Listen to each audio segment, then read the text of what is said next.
Hello friends, நான் உங்கள் மனோ. எல்லோரும் எப்படி இருக்கீங்க? நான் ரொம்ப நல்லா இருக்கேன். அண்ட் இந்த வீடியோவில் பார்த்தீங்கன்னா, தேர்ஸ்டே ஈவினிங்லேருந்து ஃப்ரைடே மார்னிங் வரைக்கும் நான் என்ன பண்ணினேன் அப்படிங்கிறது தான் உங்களோட ஷேர் பண்ணியிருக்கேன். அண்ட் வீடியோவோட லாஸ்ட் போர்ஷனில் பார்த்தீங்கன்னா, என்ன ஒரு 3 சாரீஸோட ரிவ்யூஸ் வந்து கொடுத்துருக்கேன். அது கொஞ்சம் இன்ட்ரெஸ்டிங்காக இருக்கும், போய் பாருங்கள். எப்போவுமே ஸ்கூல் முடிஞ்சு வந்த உடனேங்க ஒரு 1/2 hour to 1 hour வந்து கண்டிப்பாக ரெஸ்ட் எடுப்பேன். அப்படி ரெஸ்ட் எடுத்தால் தான் என்னால் வந்து அடுத்த வேலை செய்ய முடியும். சரின்னு கொஞ்சம் ரெஸ்ட் எடுத்துகிட்டு அதுக்கப்புறமா பார்த்திங்கன்னா கொஞ்சம் பெட் ஸ்ப்ரெட் எல்லாம் மாற்ற வேண்டியது இருந்தது. சரி மாற்றிடலாம் அப்படின்னு சொல்லிட்டு எல்லாம் மாற்றிட்டு இருந்தேன். அப்புறம் இந்த பெட் ஸ்ப்ரெட்லேயே பார்த்தீங்கன்னா சுற்றி எலாஸ்டிக் வச்சுருக்கு இல்லையா, இப்போ புதுசாக வந்திருக்கு போல் இருக்குது. நானே வந்து இப்போ ரீசெண்டாக தான் வாங்கினேன். போன ஆகஸ்ட்டில் தான் வந்து வாங்கினேன்.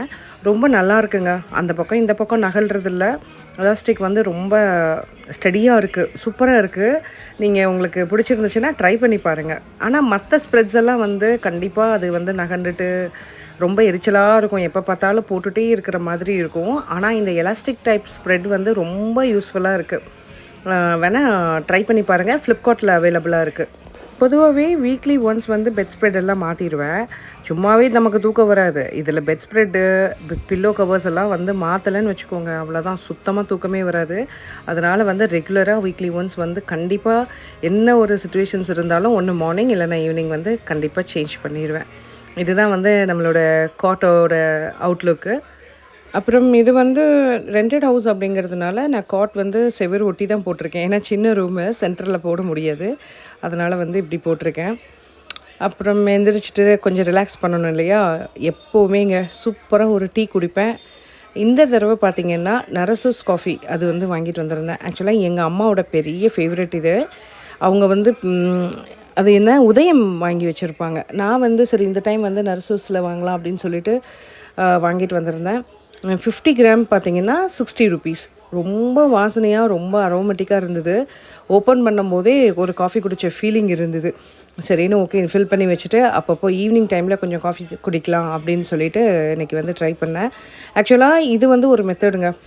டேரெக்டாக வந்து நம்ம குடிக்கிற கப்பில் ஒரு ஸ்பூன் போட்டுட்டு சர்க்கரை போட்டு டேரெக்டாக பால் ஊற்றி கொஞ்சம் நேரம் செட் ஆக விட்டுட்டு அதுக்கப்புறமா வந்து காஃபி குடிக்கலாம். அது ஒரு மெத்தடு. இன்னொன்று வந்து ஃபில்டர் காஃபி மெத்தடில் போட்டு குடிக்கிறது, இந்த மாதிரி இருக்குது. நான் வந்து இன்றைக்கி இப்படி தான் வந்து குடித்தேன். கிட்டத்தட்ட 1 இயராக வந்து இந்த காஃபி டீ ஸ்டாப் பண்ணணும்னு நினைக்கிறேன். ஆனால் என்னால் முடிய மாட்டேங்குது.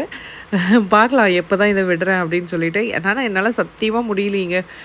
ஒவ்வொரு டைமும் நினைப்பேன் விட்டுறணும்னு, ஆனால் முடிய மாட்டேங்குது. அப்புறம் காஃபியெல்லாம் குடிச்சிட்டு கொஞ்சம் மாவுக்கு வந்து அரிசி உளுந்தெல்லாம் ஊற வச்சுருந்தேன். அதுவும் கொஞ்சம் ஆட்டி எடுத்துக்கலாம் அப்படின்னு சொல்லிட்டு எல்லாம் ஆட்டுறதுக்கு போட்டிருந்தேன். கிரைண்டர் போட்ட உடனே கொஞ்சம் நேரத்தில் பக்கத்து வீட்டு பொண்ணு வந்து கேட்டுட்டா, என்னக்கா ஒரே சத்தமாக இருக்குது அப்படின்னு. என்னென்னு கேட்டால் கிரைண்டர் ஓடிட்டுருக்கு அப்படின்னு. ஏன் இவ்வளோ சத்தமாக இருக்குது அப்படின்னு சொல்லி கேட்டால் எனக்கே தெரியலடி அப்படின்னு. அதுக்கப்புறம் தான் யோசித்தேன் என்ன அப்படின்னா, மாவு வந்து கம்மியாக இருந்தால் கிரைண்டர் பயங்கரமாக சத்தம் கேட்குமா. நான் வந்து சரி வழக்கமாக போடுறதுக்கு பாதியாக போட்டேன். ஒரு 3 to 4 டேஸ்க்கு மட்டும் அரைச்சிக்கலாம் அப்படின்ட்டு. அதனால் வந்து மாவு கம்மியாக இருந்ததுனால அப்படியே சத்தம் கேட்டிருக்கு. சரி இது ஒரு எக்ஸ்பீரியன்ஸ் அப்படின்னு எடுத்துக்கிட்டு அப்புறம் மாவெல்லாம் எடுத்து க்ளீன் பண்ணி வச்சுட்டு ஸ்கூல் முடிஞ்சு வரும்போது கொஞ்சம் திங்ஸ் எல்லாம் வாங்கிட்டு வந்திருந்தேன். ஆக்சுவலாக ஒரு ஷார்ட்ஸில் கூட சொல்லியிருப்பேன் என் ஃப்ரெண்டை மீட் பண்ணேன் அப்படின்னு சொல்லிட்டு. அந்த ஷார்ட்ஸோட ரிஃப்ளெக்ஷன் தான் இது. அன்றைக்கி வந்து திங்ஸ் எல்லாம் வாங்கிட்டு வந்து எல்லாம் எடுத்து வச்சுட்டு இருந்தேன். என்னென்னா தினை அரிசி, அப்புறம் சிவப்பு கவனி, கருப்பு கவனி, அப்புறம் கம்பு, கேழ்வரகு மாவு இதெல்லாம் வாங்கிட்டு வந்திருந்தேன். காலையில் பிரேக்ஃபாஸ்ட்டுக்கு இனிமேல் இதை தான் எடுத்துக்கணும் அப்படின்னு சொல்லிட்டு. எத்தனை நாளைக்கு இது போகுதுன்னு பார்க்கலாம் அப்படின்னு என்னோடய மனசாட்சி உள்ளேருந்து என்கிட்ட பேசிச்சு. சரி பரவாயில்ல, நம்ம ஹெல்த்துக்காக நம்ம ஒரு ஸ்டெப் எடுக்கிறோம், அதை கண்டினியூ பண்ணணும் இந்த தடவை அப்படின்னு சொல்லிட்டு எல்லாம் எடுத்து வச்சுட்டு இருந்தேன். எடுத்து வச்சுட்டு அப்புறம் நைட்டுக்கு டின்னர் பார்த்திங்கன்னா சப்பாத்தி. ஆக்சுவலாக சில பேர் வந்து சப்பாத்திக்கு வந்து இது வச்சா அது வச்சா தான் சாப்பிடுவேன் அப்படின்னு சொல்லிட்டுலாம் இருப்பாங்க. நமக்கு அப்படிலாம் கிடையாதுங்க. சக்கரை தொட்டு கூட சாப்பிட்டுக்குவேன். அப்படி இல்லைனா லைட்டாக பால் இருந்துச்சுன்னா பால் ஊற்றி கூட சாப்பிட்டுக்குவேன். நம்ம அப்படி தான். அப்புறம் ரீசெண்டாக பார்த்திங்கன்னா அந்த கோவை டிபார்ட்மெண்ட் ரொம்ப அடிக்ட் ஆகி போச்சு. இதனால் அப்படின்னா அங்கே வந்து என்ன ஃப்ரூட்ஸ் வாங்கினாலும் சரி அப்படி ஒரு டேஸ்ட்டு, அப்படி ஒரு ஃப்ரெஷ்னஸ்ஸு. எனக்கு வந்து அந்த கடையில் தான் ஃப்ரூட்ஸ்ன்னு வாங்கினா அங்கே தான் வந்து வாங்குவேன். ரொம்ப பிடிச்சமான ஒரு ஷாப்பை உங்களுக்கு வாய்ப்பு இருந்தால் போய் ட்ரை பண்ணி பாருங்கள். உண்மையிலே ரொம்ப நல்லாயிருக்கு. வெஜிடபிள்ஸ் ஆகட்டும், ஃப்ரூட்ஸ் ஆகட்டும், எல்லாமே ஃப்ரெஷ்ஷாக தான் இருக்குது. செம்ம ஃப்ரெஷ்ஷு. அப்புறமா தூங்கி எழுந்திரிச்சிட்டு காத்தால ஒரு 6 மணி போல் எந்திரிச்சேங்க. எந்திரிச்சிட்டு கருப்பு கவுனி அரிசி கொஞ்சம் ஊற வச்சுருந்தேன் பிரேக்ஃபாஸ்ட்டுக்கு. அதுவும் எடுத்து குக்கரில் போட்டுட்டு மாவெல்லாம் வந்து நல்லா ஃபெர்மெண்ட் ஆகிருக்கா அப்படின்னு சொல்லி செக் பண்ணிவிட்டு எல்லாம் மிக்ஸ் பண்ணி அந்தந்த பாத்திரத்துக்கு மாற்றி ஃப்ரிட்ஜில் அடைச்சிட்டு அதுக்கப்புறமா ரொட்டீனாக நம்மளோட வேலையை வந்து ஸ்டார்ட் பண்ணியாச்சு. ஆக்சுவலாக நாளைக்கும் வந்து ஒர்க்கிங் டேன்னு சொல்லிட்டாங்க. அதுதான் வந்து செம்ம கடுப்பாக இருந்தது. என்ன பண்ணுறது அப்படின்னு சொல்லிட்டு கிச்சனில் வேலை பார்த்துட்டு இருந்தேன். இன்றைக்கி வந்து மாவு இருந்ததுனால இட்லி சாம்பார், ஏன் அப்படின்னா ரைஸ்க்கும் வந்து எடுத்துக்கலாம், தோசை இட்லிக்கும் சாப்பிட்டுக்கலாம் அப்படின்னு சொல்லிட்டு இன்றைக்கி வந்து சாம்பார் தான் வந்து செஞ்சிட்டு இருந்தேங்க. சாம்பார் வந்து எல்லாம் ஒரே மாதிரி மெத்தட் தான். ஆனால் பார்த்துருக்கீங்களா, நம்ம அம்மா வைக்கிறது ஒரு மாதிரி இருக்கும், நம்ம மாமியார் வைக்கிறது ஒரு மாதிரி இருக்கும், நம்ம வைக்கிறது ஒரு மாதிரி இருக்கும். ஆனால் வந்து எனக்கு இந்த 3 பேர்லேயுமே நான் வைக்கிற சாம்பார் தான் எனக்கு ரொம்ப பிடிக்கும். அது ஏன்னு தெரியல. ஓகேங்க, பை த பை நான் உங்களுக்கு வந்து சாரீஸோட ரிவ்யூஸ் வந்து கொடுக்கலாம் அப்படின்ட்டு இருக்கிறேன். ஆக்சுவலாக இந்த சாரீஸ் மீஷோவில் தான் வந்து வாங்கியிருந்தேன். ஆக்சுவலாக இந்த ஸ்டஃப் என்னன்னு பார்த்தீங்கன்னா மல்கோட்டன், காதிலே வந்து மல்கோட்டன் இருக்குது இல்லையா, அந்த ஸ்டஃப்பு ரொம்ப ஆசையாக நான் வெயிட் பண்ணி ஈகராக வாங்கின சாரீ இது. ரொம்ப ஆசையாக ஓப்பன் பண்ணிவிட்டு அப்படியே தொட்டு பார்த்தா ஒரு பிறந்த குழந்தைய தொட்டு பார்க்குற ஒரு ஃபீலிங். அப்படி ஒரு சாஃப்ட்டுங்க. பிளாக்கில் வந்து கோல்ட் பிளேட்டடோட அவ்வளோ பியூட்டிஃபுல்லாக இருந்தது. எனக்கு வந்து no words to explain more than this. அந்த அளவுக்கு எனக்கு அவ்வளோ ஒரு சாஃப்ட்னஸ்ங்க சாரீ. ரொம்ப பிடிச்சிருந்துச்சு. அதுலேயும் எல்லோ கலர் டர்சல்ஸ் சொல்லவா வேணும். அதனால் டக்குன்னு ப்ளீட் வச்சு நான் இன்றைக்கி வேறு பிளாக் கலர் ப்ளவுஸ் தான் போட்டிருந்தேன். ஸோ எல்லாம் வச்சு பார்த்துட்டு இருந்தேன். ரொம்ப அழகாக இருந்தது. ஆனால் ஒரே ஒரு ட்ராபேக் என்ன அப்படின்னு பார்த்தீங்கன்னா ரொம்ப டிரான்ஸ்பரண்ட்டாக இருந்தது.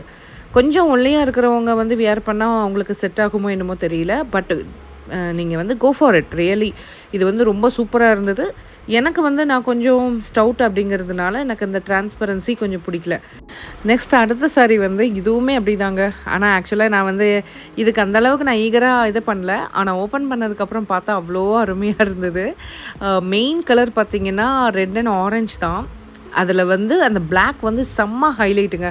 ஆக்சுவலாக இதுக்கு வந்து பிளாக் ப்ளவுஸ் தான் போடணும். பிளாக் ப்ளவுஸ் போட்டால் தான் சாரியோட அழகே வந்து காமிக்கும். அந்த அளவுக்கு பிரமாதமாக இருந்தது. காதி காட்டன் அது எப்படின்னு உங்களுக்கு ஃபீல் பண்ணவங்களுக்கு அது நல்லாவே தெரியும். ஸோ இதுவும் வந்து ப்ளீட் பண்ணி பார்த்துட்டு இருந்தேன். இதுவும் வந்து ரொம்ப அட்டகாசமாக இருந்தது. நான் பிளாக் ப்ளவுஸ் போட்டுட்டு அதை பேர் பண்ணிவிட்டு நான் வந்து கண்டிப்பாக உங்களுக்கு அதை நான் ஒரு ஷார்ட்ஸில் எதுலையாவது நான் உங்களுக்கு ஷேர் பண்ணுறேன். சரிங்களா? இன்னொரு விஷயம் என்னென்னா, இப்போ கொஞ்ச நாளாகவே இந்த மாதிரி டர்சல்ஸ் வச்சு காட்டன் சாரீஸ் தாங்க எனக்கு ரொம்ப பிடிக்குது. ஏன்னு தெரியல, இதுக்காகவே வந்து வெயிட்டை குறைக்கணுமோ என்னமோ அந்த அளவுக்கு எனக்கு பிடிச்சிருக்கு. ரொம்ப வியர் பண்ணால் இன்னும் பிரமாதமாக இருக்கும்னு நினைக்கிறேன். ஓகேயா? சரி, ட்ரை பண்ணி பார்த்துருவோம். என்ன பெருசாக எல்லாம் ஒரு மூடை பொறுத்தது தான். ஒரு நேரம் காட்டன் பிடிக்கும், ஒரு நேரம் வந்து பட்டு சாரீஸ் மாதிரி பிடிக்கும், ஒரு நேரம் வந்து சல்வாஸ் பிடிக்கும். இது தானே லேடிஸோட மூடு இல்லையா? சரி, அடுத்த ஃபைனல் சாரீ பார்த்திங்கன்னா இது வந்து ஒரு க்ரே கலரில் பார்த்திங்கன்னா பயங்கர பிரைட்டான ஒரு மெஜந்தா வித் ஆரஞ்ச் கலர் காம்பினேஷனில் வந்து ஒரு பார்டர் வச்சு ஒரு இதுவும் ஒரு மல் காட்டன் தான்.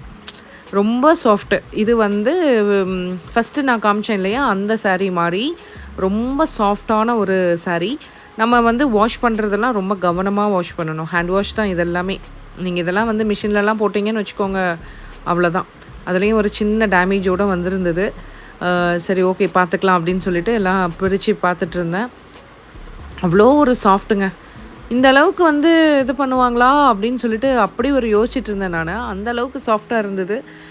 வியர் பண்ணால் பின்னுக்காவது தாங்குமா அப்படிங்கிற அளவுக்கு சாஃப்ட்டுன்னா பார்த்துக்கோங்க. பார்டர் வந்து நல்லா திக்காக இருந்தது. நான் இந்த மெரூன் வைஸ் மெஜந்தா அப்புறம் ஆரஞ்சு இதில் தான் வந்து பார்டரு. அப்புறம் இதே மாதிரி இந்த டர்சல்ஸும் வந்து ரொம்ப பிரமாதமாக இருந்தது. அயனே பண்ண வேண்டாம், வாஷ் பண்ணிவிட்டு லைட்டாக கையை வச்சு நல்லா நீவி விட்டாலே போதும். சாரீ வந்து அப்படியே உட்காந்துக்கும் போல் இருக்குது.